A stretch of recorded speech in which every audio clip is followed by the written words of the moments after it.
ഇന്നത്തെ എപ്പിസോഡ് തുടങ്ങുമ്പോൾ തന്നെ കാണിച്ചത് അനുമോള് നമ്മുടെ നെവിനെ കുറിച്ച് പറയുന്ന ഒരു സ്റ്റേറ്റ്മെന്റോട് കൂടിയിട്ടാണ്. അതായത് നെവിൻ ഇന്നലെ രാത്രിയിൽ ഇവരുടെ അടുത്ത് വന്ന് കുറേ നേരം കിടന്നുവെന്നും പിന്നീട് പോയിട്ട് തക്കാളിയോ അങ്ങനെ എങ്ങോട്ട് എടുത്തുകൊണ്ട് വെച്ചിട്ട് ഇവരുടെ ബെഡിൽ കൊണ്ടുവന്നിരുന്ന് കഴിച്ചുവെന്നും ഒക്കെ അനുമോള് പറയുന്നുണ്ട്. സോ അതിന് ശേഷം വളരെ സീരിയസ് ആയിട്ടുള്ള ഒരു അലിഗേഷൻ നെവിനെതിരായിട്ട് അനുമോൾ ഉന്നയിച്ചിട്ടുണ്ടായിരുന്നു. ഞാനത് കാണുന്നത് ലൈവിലാണ്. അതായത് ഈ നമ്മുടെ ജിസയിലും അനുമോളും തമ്മിലുള്ള വഴക്കിന് ശേഷം ഇവർ പുറത്തു പോയിരിക്കുന്ന സമയത്ത് ശൈത്യയുടെ അടുത്തും അഭിലാഷിന്റെ അടുത്തുമായിട്ടാണ് പറയുന്നത് നമ്മുടെ നെവിന്റെ പെരുമാറ്റം ശരിയല്ല, അവന്റെ ചില ആക്ഷൻസ് ശരിയല്ല എന്നൊക്കെ. അത് വളരെ മോശമായ രീതിയിൽ എന്ന് തന്നെയാണ് അനുമോള് പറയുന്നത്. സോ എപ്പിസോഡിൽ അനുമോള് ഈ തുടങ്ങുമ്പോൾ തന്നെ നെവിനെ കുറിച്ച് പറഞ്ഞ ആ ഒരു കാര്യം കാണിച്ച സ്ഥിതിക്ക് മിക്കവാറും വീക്കെൻഡ് എപ്പിസോഡിൽ ഈ ഒരു കാര്യം ചോദിക്കാനുള്ള സാധ്യത കാണുന്നുണ്ട്. നെവിൻ കുറച്ച് ഫണ്ണാണ്, അതുപോലെ തന്നെ കുറച്ച് ഓവറുമാണ്. ശരിയാണ്, കുറച്ച് ഓവറാണ്. ബട്ട് ഒരു എന്റർടൈനർ ആയിട്ട് കൂടിയാണ് ഞാൻ നെവിനെ കണ്ടിട്ടുള്ളത്. പക്ഷെ ആർക്കെങ്കിലും ഒരാൾക്ക് നെവിന്റെ പെരുമാറ്റം മോശമാണെന്ന് തോന്നുകയാണെങ്കിൽ തീർച്ചയായിട്ടും അത് അവർക്ക് പരാതിപ്പെടാനുള്ള അവകാശമുണ്ട്. അപ്പൊ അനുമോളുടെ പരാതിയെ നിസ്സാരമായിട്ട് കാണാൻ പറ്റില്ല. അനുമോൾ പറഞ്ഞൊരു പരാതി വളരെ സീരിയസ് തന്നെയാണ്. ബിഗ് ബോസ് ആ വിഷയം സംസാരിക്കുമെന്നാണ് തോന്നുന്നത്. കാരണം ഇത്തരം വിഷയങ്ങളിൽ ഒരു ഡൗട്ട് നിൽക്കാൻ പാടില്ല. അതായത് ഒരു പക്ഷേ ഒരു മിസ്അണ്ടർസ്റ്റാൻഡിങ് ആണെങ്കിലോ ഈ നെവിൻ അങ്ങനെ ആരെടുത്തും ഒരു ബൗണ്ടറി കീപ്പ് ചെയ്യുന്നതായിട്ട് ഞാൻ കാണുന്നില്ല. മെയിൽ കണ്ടസ്റ്റൻസിന്റെ അടുത്തും ഫീമെയിൽ കണ്ടസ്റ്റൻസിന്റെ അടുത്തും ഒക്കെ പോയിട്ട് അടുത്തിരിക്കാനും കെട്ടിപ്പിടിക്കാനും ഒക്കെ നെവിൻ അങ്ങനെ ഒരു ബൗണ്ടറി വെച്ചിട്ടില്ല.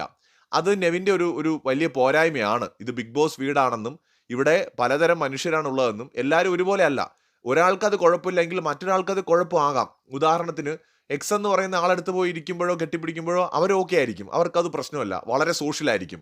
വൈ എന്ന് പറയുന്ന ആൾ ചിലപ്പം പക്ഷേ വളരെ ഇത്തരം ബൗണ്ടറീസിലൊക്കെ വളരെയധികം കർക്കശമായിട്ട് ഉള്ള നിലപാടുകളുള്ള ആളായിരിക്കും. അവരെപ്പോഴും അങ്ങനെ അവർക്ക് ഇഷ്ടം ഉണ്ടാവില്ല, അവരുടെ അടുത്ത് ആരും വന്ന് ഇങ്ങനെ തൊടുന്നതും അടുത്തിരിക്കുന്നതും അവർക്ക് ഇഷ്ടമാവണമെന്നില്ല.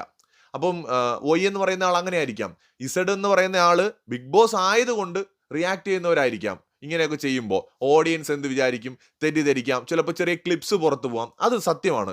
ബിഗ് ബോസിലേക്ക് പോകുന്ന കണ്ടസ്റ്റൻസിന് എപ്പോഴും ഒരു പേടി ഉണ്ടാവും. അവരുടെ വീഡിയോസ് ഒക്കെ അല്ലെങ്കിൽ ലൈവിൽ അത് കാണുമ്പോൾ ഓഡിയൻസ് തെറ്റിദ്ധരിക്കാനുള്ള പോസിബിലിറ്റി വളരെ കൂടുതലുണ്ട്. അപ്പോൾ അതുകൊണ്ട് തന്നെ അവർ വളരെയധികം ആ കാര്യത്തിൽ ഭയങ്കര കോൺഷ്യസ് ആയിരിക്കും. അപ്പോൾ ഇവിടെ നെവിന്റെ പെരുമാറ്റം അനുമോൾ പറഞ്ഞതുപോലെ ഇന്റൻഷനലി മോശമായിട്ടാണെങ്കിൽ അത് വളരെ സീരിയസ് ആയിട്ട് കൈകാര്യം ചെയ്യേണ്ട ഒരു വിഷയമാണ്. ജസ്റ്റ് ഒരു മിസ്അണ്ടർസ്റ്റാൻഡിങ് മാത്രമാണെങ്കിൽ നെവിൻ ഒരു സ്വന്തം സിസ്റ്ററെ പോലെ അവരുടെ അടുത്ത് പോയിരിക്കുകയും അവിടെ അവരുടെ ബെഡിൽ പോയിരുന്ന് ഫുഡ് കഴിക്കുകയും ഒക്കെ ചെയ്താണെങ്കിൽ അതും തീർച്ചയായിട്ടും ക്ലിയർ ചെയ്യണം. കാരണം ഒരു ഒരു മിസ്അണ്ടർസ്റ്റാൻഡിങ്ങിന്റെ പേരിൽ ഒരാളുടെയും ലൈഫ് സ്പോയിലായി പോകാൻ പാടില്ല. ഒരാളെക്കുറിച്ചും ആളുകൾക്ക് തെറ്റായിട്ട് ഒരു കാര്യം തോന്നാൻ പാടില്ല. ഇത് എപ്പിസോഡിൽ കുറച്ച് ഭാഗം കാണിച്ച സ്ഥിതിക്ക് വീക്കെൻഡ് എപ്പിസോഡിൽ ഇത് ചർച്ച ചെയ്യാനുള്ള സാധ്യതയുണ്ട്. കാരണം ലൈവ് ലക്ഷക്കണക്കിന് പ്രേക്ഷകർ കാണുന്ന ഒരു പ്രോഗ്രാമാണ് ബിഗ് ബോസ് എന്ന് പറയുന്നത്. എപ്പിസോഡ് മാത്രമല്ല, ലൈവ് ഒരുപാട് പേര് കാണുന്നതാണ്.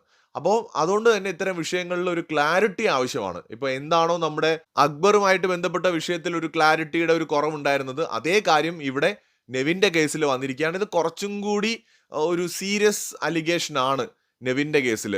അപ്പോൾ അത് ഈ മുളയിലെ തന്നെ നുള്ളിയില്ല എങ്കിൽ അത് കൂടുതൽ സീരിയസ് ആയിട്ട് പോകാൻ സാധ്യതയുണ്ട്. മാത്രമല്ല നെവിന് ഒരു ഒരു ഒരു മുന്നറിയിപ്പ് കൊടുക്കേണ്ടതും ആവശ്യമാണ്. കാരണം ബിഗ് ബോസ് ആണത്. ഇവിടെ ഒരു ബൗണ്ടറി കീപ്പ് ചെയ്യേണ്ടതുണ്ട്. മെയിൽ കണ്ടസ്റ്റൻസിന്റെ അടുത്ത് പോലും ഓടിച്ചെന്ന് ചാടിച്ചെന്നൊക്കെ ഇരിക്കുമ്പോൾ അത് നമ്മൾ കണ്ടതാണ്. കഴിഞ്ഞ സീസണിൽ മെയിൽ കണ്ടസ്റ്റൻസ് വളരെ മോശമായിട്ടുള്ള വിക്ടിം കാർഡ്സ് ഇറക്കിയിട്ടുമുണ്ട് കഴിഞ്ഞ സീസണിൽ. അപ്പോൾ ഈ സീസണിലും അതൊക്കെ ഉണ്ടാവാം. അപ്പോൾ ഫീമെയിൽ ആണെങ്കിലും മെയിൽ ആണെങ്കിലും എപ്പോഴും ഒരു ബൗണ്ടറി കീപ്പ് ചെയ്യുന്നതാണ് ആരോഗ്യത്തിന് നല്ലത്. ഇല്ലെങ്കിൽ അനാവശ്യമായിട്ടുള്ള ആരോപണങ്ങളും ആക്ഷേപങ്ങളും ഒക്കെ കേൾക്കേണ്ടി വരും. അത് വളരെ മോശമായിട്ട് മാറും. അപ്പൊ എന്തായാലും അനുമോളുടെ കേസിൽ ഞാൻ അനുമോൾ പറയുന്നതിനെ അവിശ്വസിക്കുന്നില്ല. അനുമോൾക്ക് അങ്ങനെ തോന്നാം. കാരണം അവിടെ വന്നിരിക്കുന്ന ആരെയും ഇവർക്കൊന്നും അങ്ങനെ അത്ര നന്നായിട്ട് നേരത്തെ അറിയണമെന്നൊന്നുമില്ല. അപ്പൊ അതുകൊണ്ട് സ്വാഭാവികമായിട്ട് തെറ്റിദ്ധാരണകളും ഉണ്ടാവാം. അതെന്ത് തന്നെയാണെങ്കിലും അത് പരിഹരിക്കപ്പെടുന്നതാണ് നല്ലതെന്ന് തോന്നുന്നു. മറ്റൊരു വീഡിയോയുമായി വീണ്ടും കാണാം.